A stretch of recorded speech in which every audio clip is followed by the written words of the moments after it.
Après vous avoir parlé de Mew et Mewtwo, les créations rivales symbolisant l'opposition entre l'œuvre de Dieu et l'œuvre de l'homme, il est temps de conclure cette chronique en vous parlant d'un Pokémon bien particulier. Un Pokémon qui va remettre en question beaucoup d'éléments précédemment évoqués et qui va pousser à la réflexion scientifique. Ce Pokémon, c'est Deoxys, le virus extraterrestre.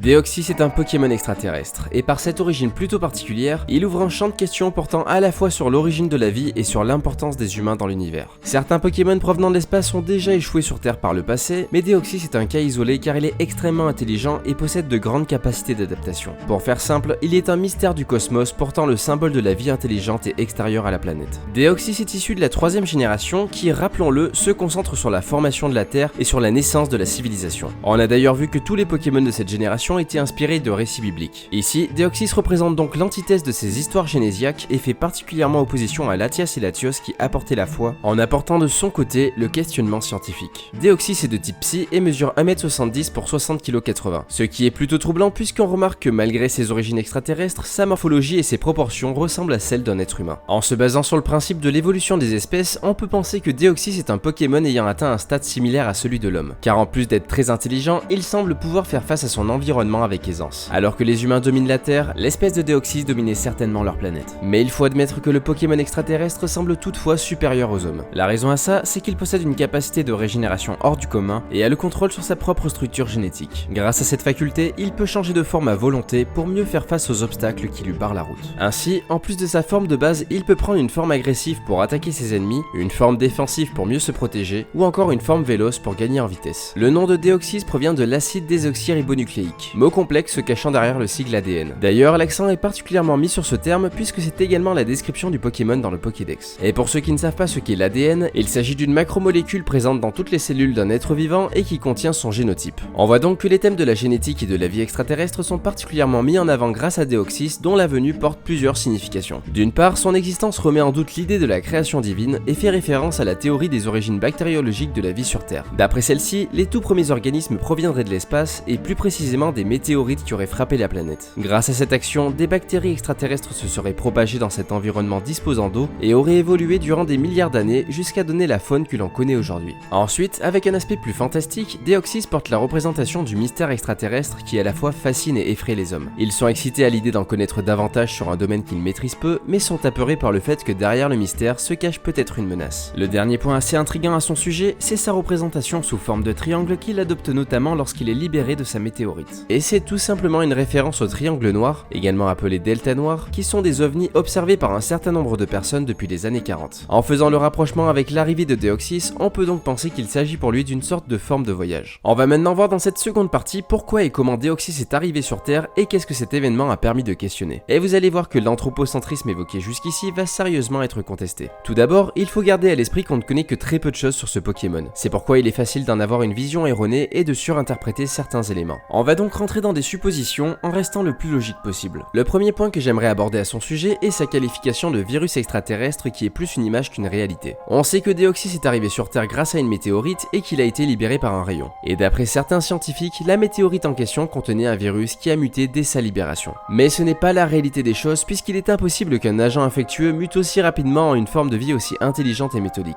Dans la météorite, Deoxys était tout simplement en phase de sommeil et la destruction de celle-ci l'a réveillé. Le terme de virus trouve du sens quand on considère qu'il est arrivé sur une planète où il ne devrait pas être et qu'il pourrait potentiellement menacer. Il deviendrait un véritable virus s'il commençait à se multiplier et à infecter la Terre en nuisant à toutes les espèces qui y vivent, comme le font déjà les êtres humains. Dès lors que Deoxys n'est plus considéré comme tel, on peut commencer à croire qu'il n'est pas le seul spécimen de son espèce et qu'il provient d'une planète peuplée de ses semblables. C'est alors que la question de sa migration se pose. Grâce à sa forte adaptabilité, son pouvoir de régénération et ses aptitudes au combat, tout porte à croire que sa planète d'origine possédait un environnement beaucoup plus agressif que celui de la Terre. Ainsi, les créatures qui y vivaient devaient forcément y être acclimatées pour pouvoir survivre et évoluer sur celle-ci. Et l'espèce de Deoxys, à l'image de l'espèce humaine sur Terre, l'a dominé certainement par son intelligence. Il est compliqué de trouver la raison exacte de sa migration, mais si l'on considère sa planète d'origine comme très difficile à vivre, on peut penser qu'elle était en fin de vie et qu'elle a fini par exploser. Si c'est effectivement le cas, cela voudrait dire que Deoxys a survécu à cette calamité en prenant un débris de sa propre planète comme hôte, propulsé dans l'espace par l'explosion. Et c'est après de nombreuses années qu'il a eu la chance d'atterrir sur une planète habitable. Seulement, cette planète était justement protégée des menaces extraterrestres par un certain Titan, et c'est en voyant cette grosse météorite menaçant de s'écraser sur Terre qu'il choisit d'intervenir pour la stopper. C'était d'une facilité déconcertante pour Rayquaza, puisqu'il lui suffit de cracher son ultra laser pour la détruire. Néanmoins, il ne s'attendait pas à trouver ce qu'il y avait à l'intérieur. Deoxys sortit de la météorite sous sa phase de sommeil, mais ne tarda pas à reprendre sa forme de base. Et c'est à ce moment-là que Rayquaza devint agressif envers lui, sentant la menace qu'il représentait pour la Terre.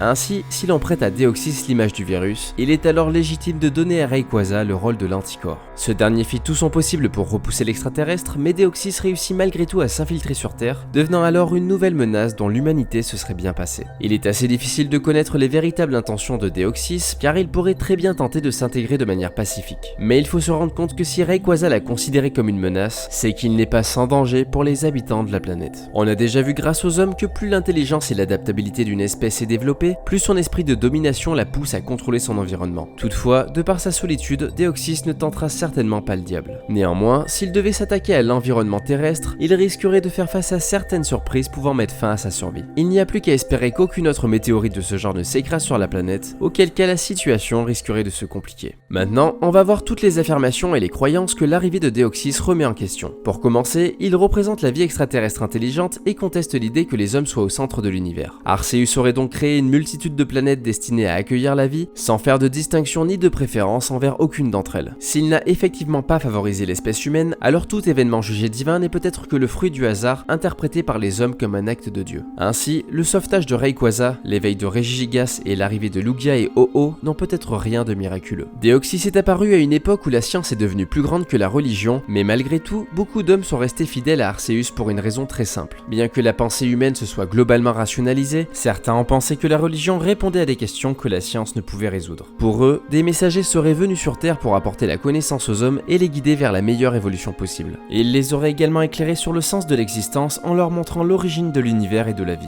De ce fait, ils considèrent que la présence d'espèces vivantes en dehors de la Terre n'est pas un argument recevable pour nier le privilège des humains, et que vouloir balayer l'autorité d'Arceus en s'autorisant à prendre sa place est la meilleure manière de faire sombrer l'humanité. Les scientifiques, quant à eux, verront en Deoxys le contre-argument du créationnisme. Pour eux, son existence est une manière de prouver que toute espèce vivante, sur Terre ou sur n'importe quelle planète, ne vaut pas mieux qu'une autre. Ainsi, ils considéreront Arceus comme un dieu passif n'ayant aucun impact ni sur la vertu, ni sur l'évolution. D'après eux, la vie a fait son cours dès lors que la matière est apparue, et les valeurs morales ne trouveraient de sens que chez l'être humain. Ils contesteront également la création de Mew comme espèce originelle, et considéreront que la vie est arrivée sur Terre grâce à l'apparition de bactéries amenées par des météorites. Tout oppose ces théories qui ont divisé l'humanité dans ses croyances. Et il est parfois frustrant de ne pas connaître la réponse à ces questions, mais une certaine beauté se trouve dans le mystère. Il permet d'ouvrir le débat grâce à de nombreuses suppositions parfois complètement opposées, mais ayant au moins le mérite d'amener la réflexion. Et c'est ainsi que deux grandes voies se sont vues ouvertes. La voie de Latias et Latios, suivie par ceux qui croient en l'origine divine de la vie et aux événements miraculeux, et la voie de Deoxys, suivie par ceux qui pensent qu'elle est d'origine bactériologique et qu'elle n'est régie que par l'évolution. Dans les versions Rouge-Feu, Vert-Feuille et Émeraude, vous trouverez Deoxys sur l'île Aurore qui possédera une forme différente selon la version du jeu. Il aura sa forme attaque pour Rouge-Feu, sa forme défense pour Vert-Feuille et sa forme vitesse pour Émeraude. Voilà, c'était le 13e et dernier épisode de cette saison de Mythologie Pokémon et je tenais à vous remercier pour tous les retours que vous me faites sur cette chronique. J'espère que cet ultime épisode vous aura plu et si c'est le cas, n'hésitez pas à le liker et à le partager. Vous pouvez également vous abonner, me suivre sur les réseaux sociaux et me soutenir sur Tipeee ou sur Utip si vous en avez les moyens. En tout cas, moi je vous remercie encore une fois et je vous dis à la prochaine.